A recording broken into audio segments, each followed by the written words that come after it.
آخری عمر میں کیونکہ ان کی آنکھوں کی روشنی کم ہو گئی تھی، گلا بیٹھ گیا تھا، لیکن حج کا شوق تھا، تو ان کی بہن نے کہا اب گلا بھی خراب ہے، آنکھوں کی روشنی بھی کم ہو گئی، تو اب چھوڑیں اس بات کو کہ حج پہ جانا۔ تو رو کے کہنے لگے بہن ایسا نہ کہو، آخر اندھے بھی تو حج کر آتے ہیں، تو کیا ہوا اگر میری آنکھوں کی روشنی کم ہو گئی، گلا خراب ہو گئی؟ حسرت اور تمنا رکھنے میں تو کوئی حرج نہیں ہے۔ تو بھائی اس کی شاعری میں جو اثر آیا ہے تو عشق قرآن، عشق الہی، عشق رسول کی وجہ سے آیا۔ تو ایسے ایسے عجیب و غریب شعر کہے کہ آپ حیران ہو جائیں۔ جیسے ان کا مشہور شعر ہے جواب شکوہ کا، کہ محمد سے وفا تو نے تو ہم تیرے ہیں، یہ جہاں چیز ہے کیا لوح و قلم تیرے ہیں۔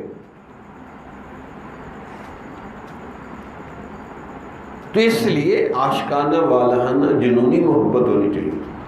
کوئی بندہ حج کر کے آیا، کہا جی مدینہ شریف میں ہسپتال بن رہا ہے، آپ بھی عاشق رسول ہیں، آپ بھی چندہ دیں۔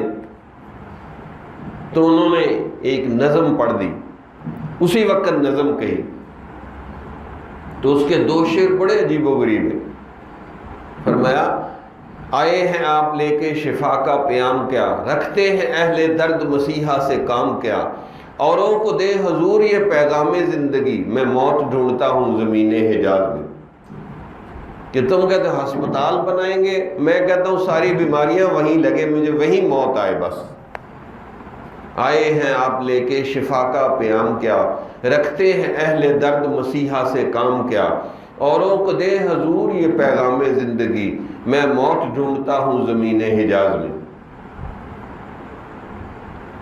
تو یہ عشق و محبت، حسرت ہونی چاہیے، تمنا ہونی چاہیے، اس کے لیے فکر ہونی چاہیے، اس سے آپ کی سوچ بدلے گی۔